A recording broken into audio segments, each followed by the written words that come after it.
Assalamualaikum dan salam sejahtera. Nama saya ialah Bahawa Zulkhair bin Syafi'i. Saya adalah pelajar PhD Pendidikan Matematik.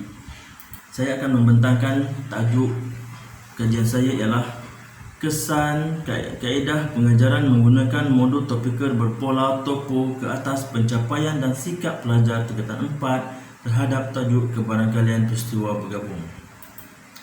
Kajian ini terbahagi kepada 5 objektif kajian. Yang pertama, mereka bentuk dan membangunkan modul pengajaran dan pembelajaran soalan topikal berpola topo dalam setiap subtajuk kebarangkalian peristiwa bergabung.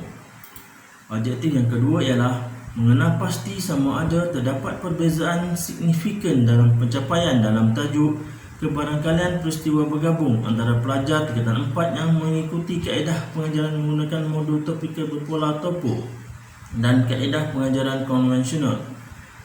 Yang ketiga ialah mengenal pasti sama ada terdapat perbezaan signifikan dalam sikap terhadap tajuk kebarangkalian peristiwa bergabung antara pelajar tingkatan 4 yang mengikuti kaedah pengajaran menggunakan modul topikal berpola topo dan kaedah pengajaran konvensional.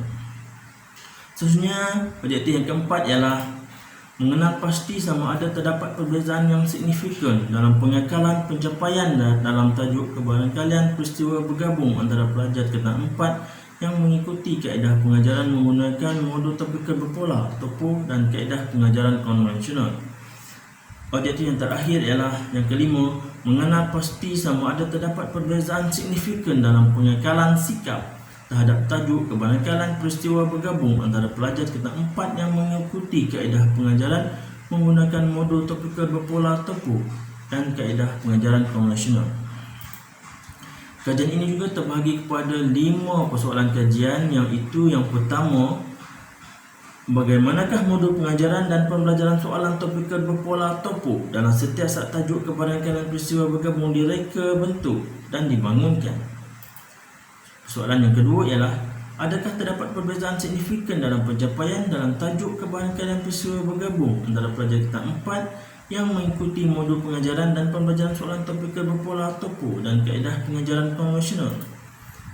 Persoalan yang ketiga ialah, adakah terdapat perbezaan signifikan dalam sikap terhadap tajuk kebarangkalian peristiwa bergabung antara pelajar tingkatan 4 yang mengikuti kaedah pengajaran menggunakan modul topikal berpola topo dan kaedah pengajaran konvensional. Persoalan yang keempat ialah, adakah terdapat perbezaan signifikan dalam pengakalan pencapaian tajuk kebarangkalian peristiwa bergabung antara pelajar tingkatan 4 yang mengikuti kaedah pengajaran menggunakan modul topikal berpola topo dan kaedah pengajaran konvensional.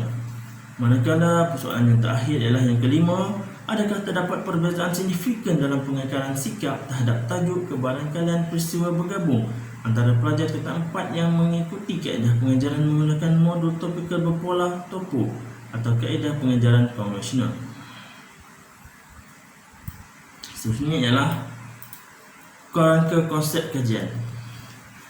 Kajian ini menggunakan teori pembelajaran sosial Albert Bandura 1996 dan terbahagi kepada 2 pemboleh ubah tidak bersandar dan 4 pemboleh ubah bersandar. Pemboleh ubah tak bersandar ialah kaedah pengajaran yang terbahagi kepada 2, iaitu kaedah pengajaran menggunakan modul topikal berpola topo dan kaedah pengajaran konvensional. Manakala pemboleh ubah bersandar terbahagi kepada 4. Yang pertama, pencapaian pelajar dalam tajuk kebarangkalian peristiwa bergabung, sikap pelajar terhadap tajuk kebarangkalian peristiwa bergabung, pengakalan pencapaian pelajar terhadap tajuk kebarangkalian peristiwa bergabung, dan pengakalan sikap pelajar terhadap tajuk kebarangkalian peristiwa bergabung. Metodologi kajian ialah reka bentuk kajian. Reka bentuk kajian ini menggunakan kaedah reka bentuk kajian kuasi eksperimen, iaitu reka bentuk kumpulan kawalan, ujian pra dan ujian pasca.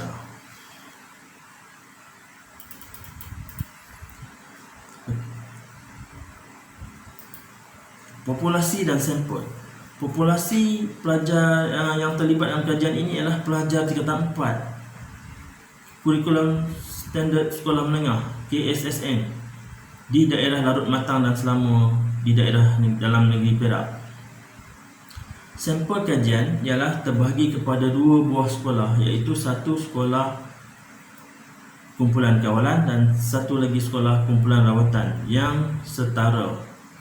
Okey, sampel kajian ini dipilih menggunakan teknik persampelan kelompok pelbagai, multi-stage cluster sampling technique.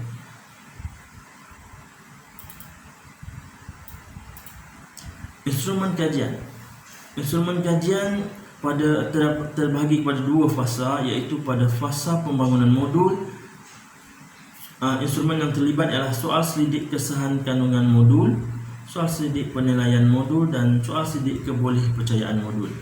Manakala fasa pengujian modul terbahagi kepada 4 instrumen, iaitu ujian pencapaian tajuk kebarangkalian peristiwa bergabung, soal sidik sikap pelajar terhadap tajuk kebarangkalian peristiwa bergabung, ujian pengekalan pencapaian tajuk kebarangkalian peristiwa bergabung dan soal selidik pengekalan sikap pelajar terhadap tajuk kebarangkalian peristiwa bergabung.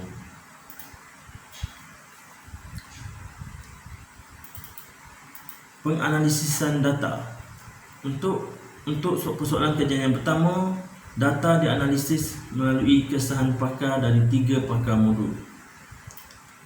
Untuk persoalan kajian yang kedua, analisis yang digunakan ialah ujian T-sampel bebas, manakala ujian ANCOVA akan digunakan sekiranya terdapat perbezaan min yang signifikan dalam ujian pra. Persoalan kajian yang ketiga dianalisa menggunakan juga ujian T-sampel bebas, manakala ujian ANCOVA akan digunakan sekiranya terdapat perbezaan min yang signifikan dalam soal sidik pra. Persoalan kajian yang keempat juga dianalisa menggunakan ujian T-sampel bebas, manakala ujian ANCOVA akan digunakan sekiranya terdapat perbezaan min yang signifikan dalam ujian pra. Persoalan kajian yang kelima akan dianalisa juga menggunakan ujian T-sampel bebas. Ujian ANCOVA juga akan digunakan sekiranya terdapat perbezaan min yang signifikan dalam soal selidik pra. Model yang digunakan untuk pembangunan modul ialah model AD 1987 yang terdiri daripada 5 fasa, iaitu analisis, reka bentuk, pembangunan, pelaksanaan dan penilaian.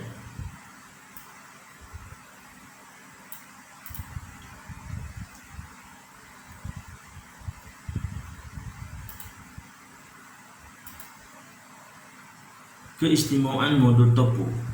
Modul topo ini direka bentuk berdasarkan soalan modul topikal yang telah disusun sebagai satu modul yang sistematik yang mengikut pola. Dia juga mengulangi latihan yang sama pola secara konkret, iaitu modul yang semua dalam satu, yang terdapat nota, teknik menjawab, cadangan, miskonsepsi dan soalan-soalan yang mirip soalan SPM. Soalan topikal berpola topo ini juga dapat mengesan kelemahan pelajar dalam mana-mana subtopik yang tertentu, yang mana boleh diberi intervensi yang lebih berfokus.